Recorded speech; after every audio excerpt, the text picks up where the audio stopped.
Alléluia. Gloire soit rendue au Père, au Fils et au Saint-Esprit pour la grâce qu'il nous a accordée, pour la grâce que Dieu nous a faite. Maintenant, nous sommes arrivés à la fin de l'année, à la fin d'un cycle.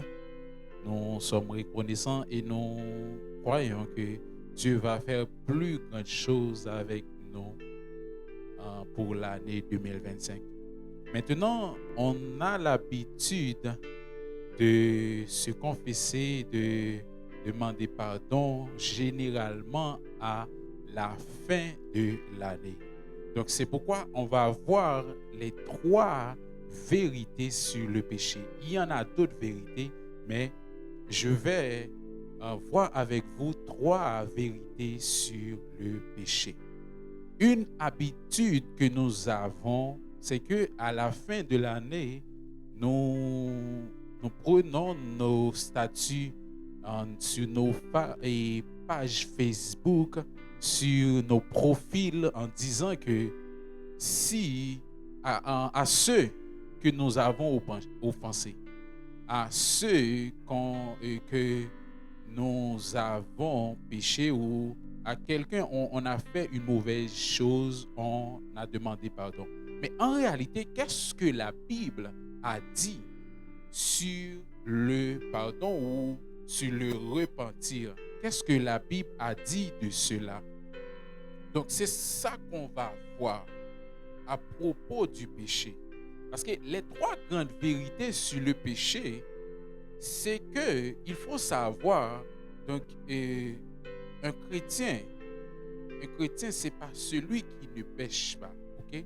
Il faut enlever ça de nos pensées. C'est pas quelqu'un qui ne pêche pas. Mais la première vérité, c'est que quand on va pécher, on a l'alarme spirituelle. Une personne a l'alarme spirituelle. Donc pour les chrétiens, l'alarme spirituelle, c'est le Saint-Esprit. Notre conscience en soi pour ceux qui n'ont pas Jésus-Christ. Qu'est-ce que la Bible a dit? Pour nous qui sommes des chrétiens, la Bible a dit que Jésus a dit que je vous enverrai l'esprit de vérité. Il va nous convaincre du péché. Mais pour ceux qui n'ont pas Christ, ou pour ceux qui n'ont pas entendu parler de Christ, ils ont aussi leur conscience qu'on a vu dans Romains. Ce sont des gens qui vont être jugés selon leur conscience, selon ce qu'ils ont jugé, ce que Dieu a mis, donc qui est la connaissance du bien et du mal. Dès lors qu'on a pris cette connaissance, on sait ce qui est bien, on sait ce qui est mal. Donc même si quelqu'un n'a pas Christ, quand il va faire quelque chose qui n'est pas bien ou qui n'est pas bon, il sait que ce qu'il va faire, c'est un mal. C'est pourquoi on a généralement tendance ou l'habitude de faire ce qui est mal dans le noir, dans l'obscurité, dans les ténèbres. Qu'est-ce que la Bible dit dans Genèse 4, verset 7? On va voir que Caïn qui s'est irrité contre son frère Abel, puisque Dieu a agréé l'offrande de Abel. Nous savons tous et nous connaissons tous cette histoire. On va voir que Dieu va dire à Caïn, et dans le verset 7, certainement si tu agis bien, tu relèveras ton visage, et si tu agis mal. Le péché se couche à la porte et ses désirs se portent vers toi, mais toi domine sur lui. C'est l'avertissement. Quand quelqu'un va faire quelque chose qui est mal, tu sens que tu es en train de faire une chose qui est mal. C'est ça l'alarme spirituelle. Quand quelqu'un va faire quelque chose, Dieu nous avertit, mais le plus important, c'est que Dieu nous a donné la capacité de dominer sur le péché. Comme on a vu, comme dans Genèse 3, verset 16. Le serpent va te mordre le talon, mais toi, tu dois écraser sa tête. Oui, le péché va arriver sûrement, mais tu as le pouvoir de dominer sur le péché. Donc, à chaque chose, à chaque fois qu'on va faire une chose, il faut vraiment se demander est-ce que c'est un bien ou c'est le mal. C'est ça qui est important. Dieu a dit à Caïn ici, le péché est en train de frapper à ta porte, mais toi, domine sur lui. Dieu nous a donné la capacité de dominer. En 1 Pierre 5, verset 8b et verset 9, en verset 9a, on va voir que la Bible dit, soyez sobres, veuillez votre adversaire, le diable, rôde comme un lion rugissant, cherchant qui il dévorera. Le verset 9 dit, résistez-lui avec une foi ferme. Résistez-lui. Nous avons la capacité de résister au péché.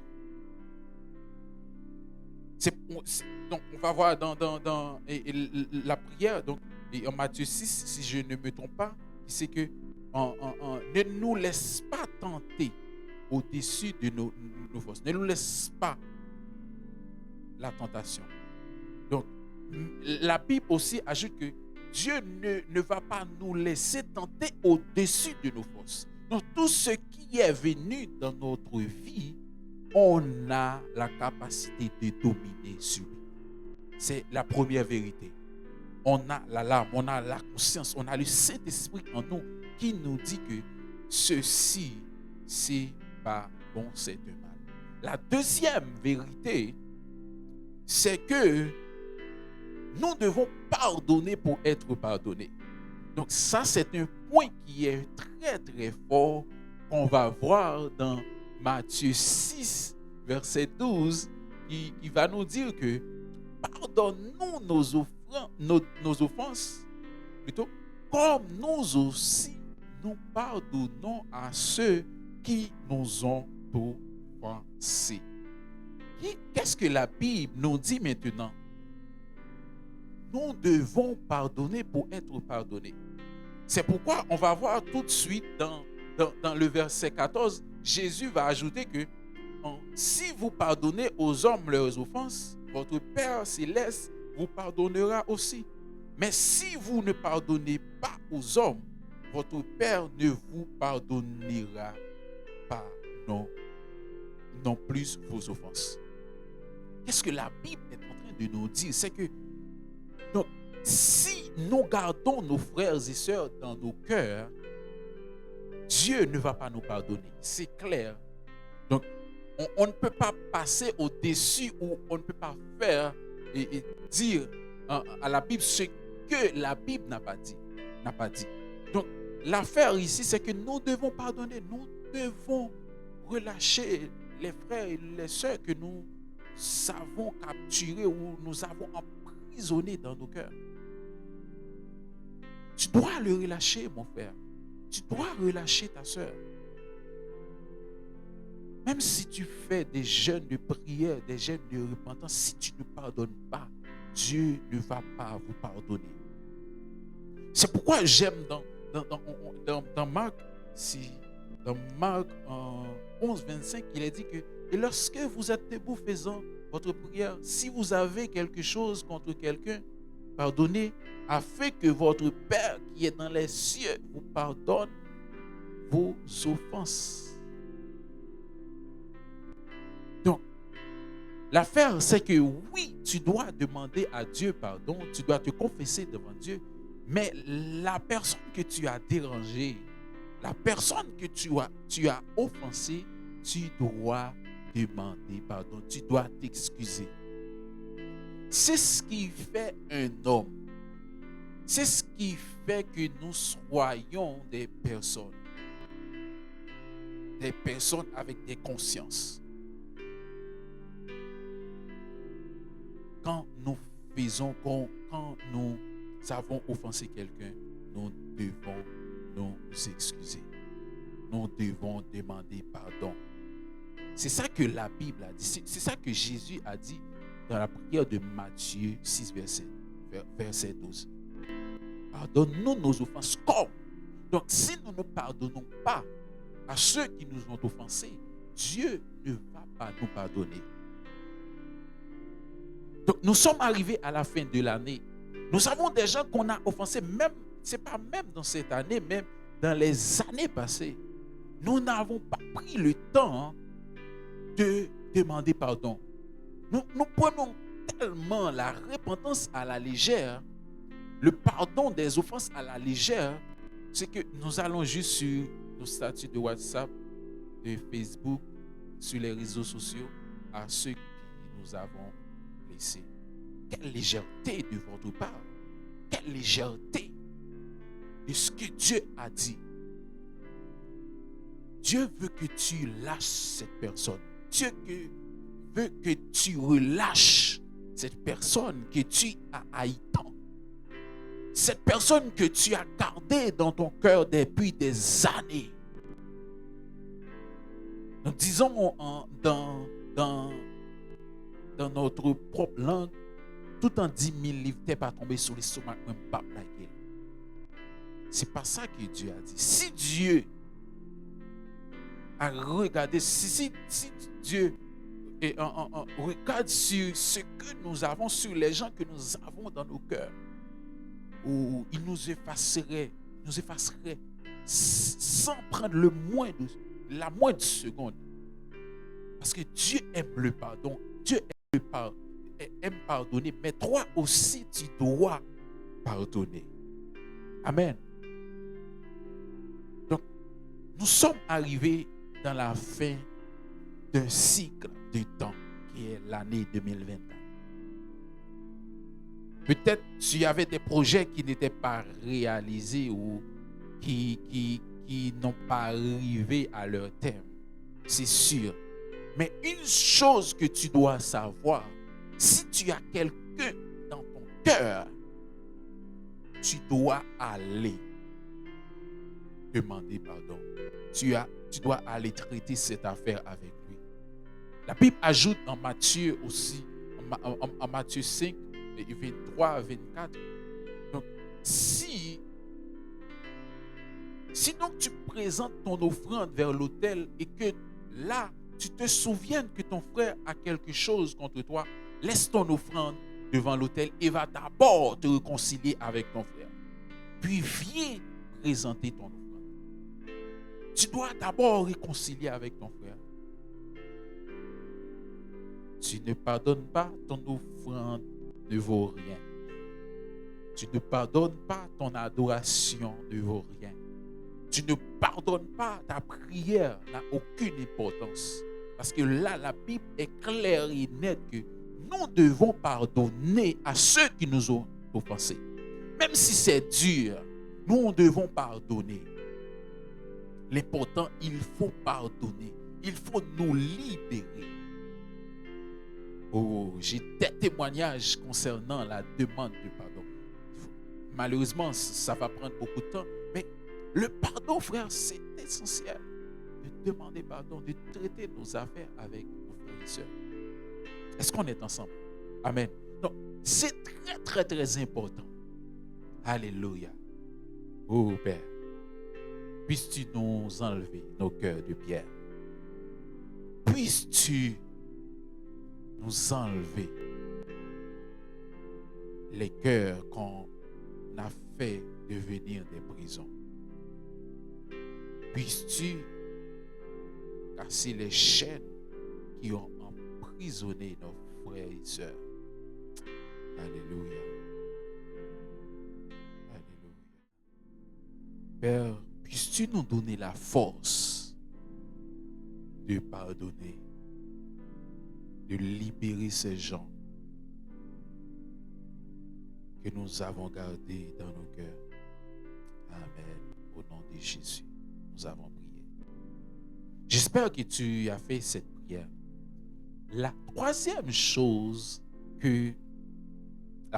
vérité sur le péché, c'est que le péché prouve qu'on a besoin de Dieu. Comme dans Genèse 1er et 2, on a vu la communion entre l'homme et Dieu. On a vu la dimension de l'homme qui fait que quand Dieu apparaît dans le jardin, l'homme a ressenti la présence de Dieu et Dieu a vu l'homme. Donc, on va voir que l'homme a péché et Dieu arrive dans le jardin. Il n'a pas vu, il n'a pas trouvé l'homme dans la dimension qu'ils avaient. C'est pourquoi il a demandé, il a dit, homme, Adam, Adam, où es-tu? Il n'a pas vu Adam dans la dimension qu'il était. Donc, à partir de cette déchéance, l'homme avait un manque de Dieu. Tu sais quoi? Pourquoi on est en train de chercher des remèdes ou des solutions pour vivre éternellement, pour prolonger la vie de l'homme? Pourquoi on est en train d'aller sur les planètes pour voir s'il y a d'autres formes de vie ou pour voir si on peut vivre? Des gens qui bâtissent des maisons sous terre, qui vont dans l'espace. Pourquoi? C'est parce que nous avons une maladie qui est la vie éternelle. Nous souffrons de cette maladie dès que Adam a péché, dès que Dieu a éloigné Adam du jardin d'Éden. C'est la plus grande maladie de l'humanité, la vie éternelle. Et c'est que la chose ou l'affaire, c'est que il y a quelqu'un qui donne la vie éternelle. Il y a quelqu'un qui est là pour nous donner la vie éternelle. Jean 3, verset 16, un verset qu'on connaît. Car Dieu a tant aimé le monde qu'il a donné son Fils unique, afin que quiconque croit en lui ne périsse point, mais qu'il ait la vie éternelle. Les recherches scientifiques ne peuvent pas donner la vie éternelle. Non, ils ne peuvent pas donner la vie éternelle. Même si on monte dans les planètes, on s'en va sous la terre. Il y a aucun endroit, aucune place qui peut nous cacher contre la fin de cette terre ou qui peut nous protéger contre la vie éternelle. Car la vie éternelle, c'est il y a quelqu'un qui donne la vie éternelle, qui c'est Jésus-Christ de Nazareth. Genèse 3, verset 16. Si je ne me trompe pas. Le serpent te blessera le talon, mais toi, tu écraseras sa tête. Oui, il y a le péché, mais nous avons quelqu'un auprès du Père qui intercède en notre faveur. Oui, il y a le péché, mais il y a quelqu'un qui est mort sur le bois du calvaire pour nous donner la vie éternelle. Et qu'est-ce qu'on va lire dans Romains 8, versets 33 et 34? On va voir que qui accusera les élus de Dieu? C'est Dieu qui justifie. Quoi que qu'on fasse, on ne peut pas avoir la vie éternelle. On ne peut pas guérir du péché sans que Dieu ne nous justifie pas. Et Dieu nous justifie en Jésus et en Jésus seul. Et on va prendre le verset 34 qui va nous dire qui les condamnera. Christ est mort, bien plus, il est ressuscité, il est à la droite de Dieu et il intercède pour nous. Qui peut nous condamner? Qui peut condamner ce que Dieu a libéré? Ce que Dieu a déclaré juste. Le sacrificateur Josué se tient devant Dieu et l'accusateur de nos âmes est en train de l'accuser. Josué avait un vêtement sale, un vêtement plein de taches. Jusqu'à ce que Dieu a dit, c'est moi qui justifie. Tu ne peux rien faire pour avoir la vie éternelle. On peut essayer de fabriquer, de créer des médicaments dans les laboratoires pour prolonger nos vies. Mais ce corps-là, ça va finir, ça va dépérir. Mais si tu as Jésus, non seulement tu vas être restauré, mais en plus, tu vas avoir un corps glorieux. Apocalypse, dans Apocalypse,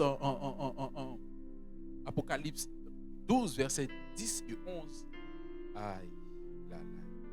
Laisse-moi rechercher ces versets pour vous. Alléluia.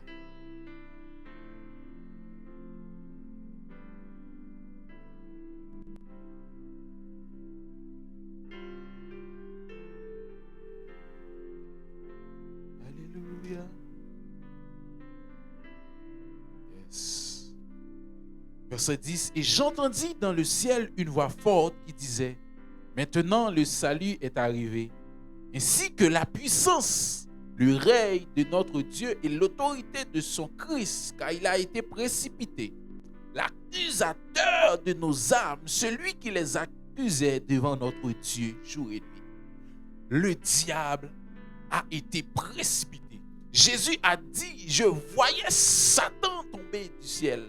Je voyais celui qui est là pour m'accuser de mes péchés.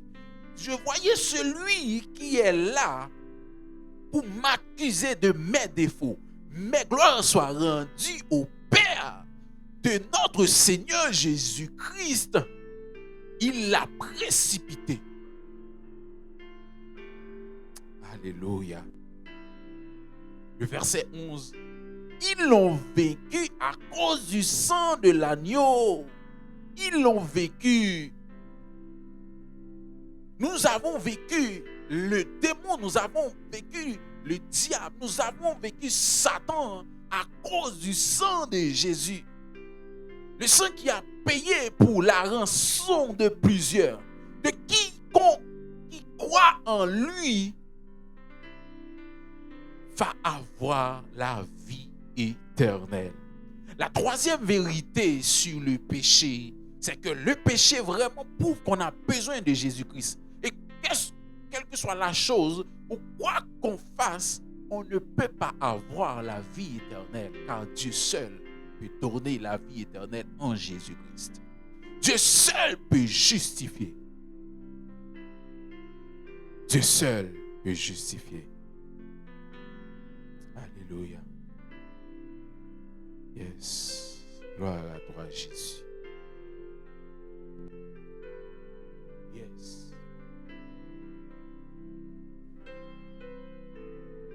Toi seul peux justifier. Alléluia. Alléluia. Père, en ta présence, nous sommes maintenant par le nom de Jésus, par le sang de l'agneau. Le sang qui n'est pas égal au sang des boucs, au sang des sacrifices anciens. Père, nous te prions en ce moment que tu nous donnes la force, la capacité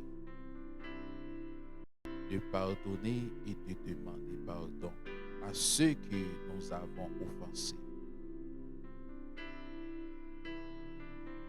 à ceux que nous avons maltraités, à ceux que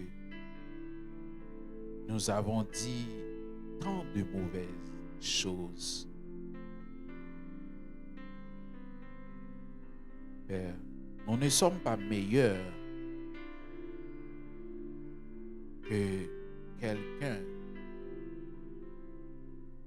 qui, en ta présence, ou que quelqu'un qui ne sait pas recevoir ton pardon. Mais tout ce que je demande, c'est que la personne qui ne sait pas recevoir ton pardon, ou la personne qui ne sait pas recevoir Christ, je demande à ce que tu lui montres la voie maintenant. Tu lui montres la voie de pardonner aux autres, mais de te demander pardon. Tu lui montres la route, le chemin qui lui mène vers le bac à sang, qui lui mène vers Jésus, notre Seigneur et notre Dieu, qui a été crucifié, mais ressuscité. Père, en cette fin de ce cycle, donne-nous la force. Donne-nous la force, la sagesse et l'humilité de nous descendre, de nous rabaisser quand nous avons fait quelque chose de mal. L'orgueil ne nous mènera à rien. L'orgueil va nous précipiter dans le gouffre, dans une gouffre. L'orgueil va nous précipiter dans une chute. Mais Père, celui qui se rabaisse, toi tu élèves. Celui qui sait se rabaisser, toi tu sais le relever. Père, donne-nous la force par ton esprit. Alléluia. Et je prie, Seigneur, pour ces gens qui peuvent, qu'ils pourraient tout faire sans toi. Des gens qui n'ont pas encore rencontré Christ, mais que en eux, ils savent la vérité. Ils connaissent très bien que Christ est la vie. En eux, ils connaissent que le nom de Jésus est plus haut et plus grand que tout autre nom. Car c'est pourquoi tu l'as élevé. Tu as élevé le nom de Jésus. Tu lui as donné le nom qui est au-dessus de tout autre nom. Ils savent que Jésus est au-dessus de tout autre nom. Mais il y a la force du malin. Car ce monde est sous la puissance du malin. Il y a la force du malin qui reste en eux, qui leur garde de sécurité, qui est Jésus-Christ. Il y a la force du malin qui leur couvre en sorte qu'ils ne peuvent pas ouvrir leur cœur vers Jésus-Christ. C'est pour eux, Seigneur, que je prie. Que tu leur donnes la vie éternelle en Jésus-Christ. Puisque, Père, c'est toi qui attires vers Christ. Oh Père, que ton esprit touche ces cœurs en ce moment. Ton esprit touche ces cœurs. Nous sommes plusieurs, Seigneur, à nous rendre à l'église dans les services de fête et dans les services de début de l'année. Ça seulement. Pour tous les jours de l'année, nous avons oublié. Père, je prie pour les gens afin qu'ils sachent que c'est seul la vie éternelle. C'est Jésus seul qui peut donner la vie éternelle à Jésus-Christ. C'est toi seul qui justifie. Père, il est droit de toi seul de leur ouvrir leurs yeux, d'ouvrir leur cœur, de leur convaincre du péché et de leur convaincre de la vérité. Parce que l'esprit de la vérité va faire la première chose, parler de Jésus, de nous dire ou de nous rappeler dans ce que Jésus nous a dit. Père, oh, tu nous as déjà fait grâce, tu nous as fait grâce à ce monde. Mais laisse-nous l'opportunité, donne-nous l'opportunité, donne-nous le cœur d'avancer vers cette grâce. Donne-nous le cœur d'avancer vers Jésus-Christ. Seigneur, la pleine conviction d'avancer vers Jésus.